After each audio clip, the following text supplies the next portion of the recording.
very common. It's not something that we all haven't been through before. It's sometimes we go on vacation, work trips, our schedules just get conflicted with our workout schedule to the point that we can't make it in, or we have to take a little bit of time off for injury. But the comeback could be very successful or very unsuccessful. So these are a few things you should be thinking about when coming back from a hiatus. So some of the pros of coming back from a hiatus. Your body's going to be fully recovered from the workouts that you did a couple weeks ago. So you're not going to have that day-to-day soreness that we get from grinding every single day. So you're going to feel 100% as you come back in. You're going to feel strong. So that's definitely a pro.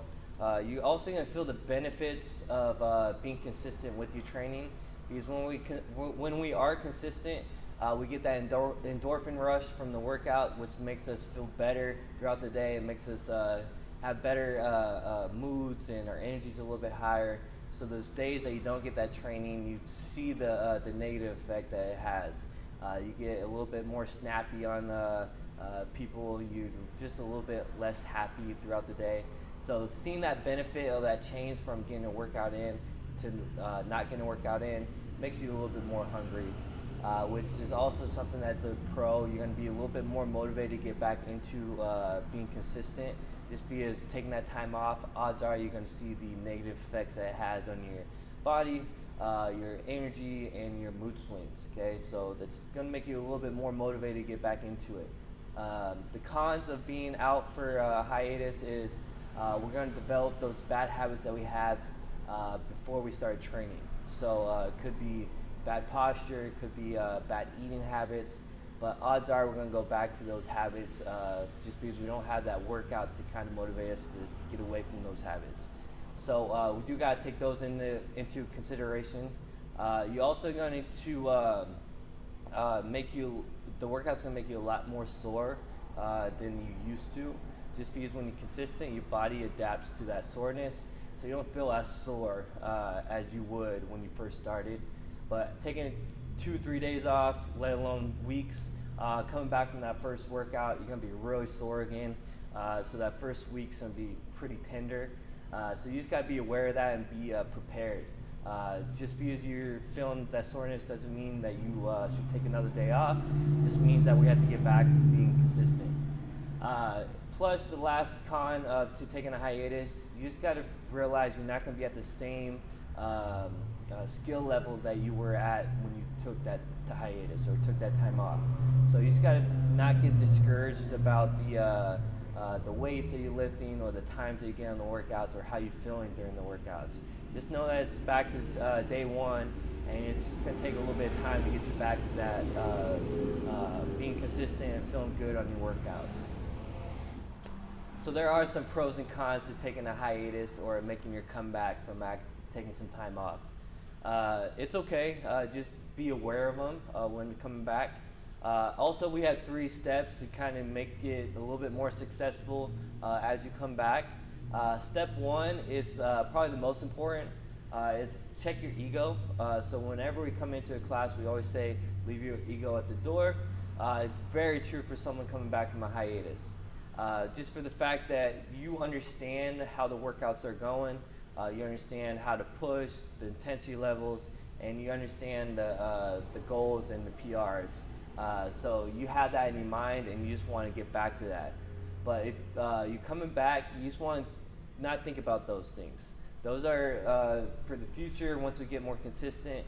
For that first couple weeks, you just want to think about get yourself through the workout, make sure you feel good after the workout, make sure you got a good workout in. So a lot of times you just got to think about, don't worry about the intensity or the weights or the time. Just worry about getting through the workout. Because I know coming back, you're going to be feeling good, you're going to feel 100%, you're going to feel like you're invincible. You're going to be back with your buddies, you want to push just as hard as them, just for the fact that you don't want to have them see you dogging it or going slower. But you got to take that away. Don't think about that, and just think about yourself for the time being until you get to the back, get more consistent with your training, and then you'll get back to the intensity that your buddies are going at. So definitely try not to go from nothing to 100% without trying to be a little bit more consistent. Step 2, we're going to try to listen to our body during the workout, but don't listen to it after the workout. For example, if you're someone that usually RX workouts, and then for that first workout back, you put the RX weight on and you're not able to hit the prescribed amount of reps that the coach told you should be able to hit to use the RX weights, go lighter. There's no reason to push yourself 100% on that first workout to the point that you're not going to be coming back that next day. Just try to be consistent first. So if you have to, scale back a little bit on the weight. Same thing during your workout. If you're going pretty fast and you feel like you're getting lightheaded or you feel like you're going to puke, don't try to push through that and try to get to the point that you actually do throw up. Just scale back a little bit just so we don't feel discouraged during that workout and we're able to get back the next day, which kind of goes into that last one. You want to always think about, for the first couple workouts, trying to leave here wanting more than wanting less. Okay, so if you feel like during the warm-up your legs are getting a little shaky or feel like jello just from doing a couple air squats in the warm-up, odds are you probably should scale back on the workout when we get into it. Okay, so you shouldn't do the full amount just for the fact that if you're feeling tired from the warm-up, odds are you're going to be really tired after the workout and you're going to leave here wanting less, not wanting more. Okay, so definitely listen to your body during the workout. But of course, after that first workout, after your endorphins go away, after that adrenaline rush kind of wears down, you're going to feel like you got hit by a car. You're going to be really wrecked, you're going to be really sore like that first day of starting CrossFit. And you want, odds are if you think, or if you are that sore, you're going to think, I probably should take the next day off, I'm too sore, I can't move. We don't want that. You want to push through that because that's just from being inconsistent. So we want to just be consistent again. Okay, so that's the reason why we try to take the first couple days nice and easy so we don't feel like that. But if you do feel like that, don't allow yourself to tell yourself that you're too sore to work out. Still come in, get back to that consistent level, and that will go away. Step 3 is going to be take it day by day.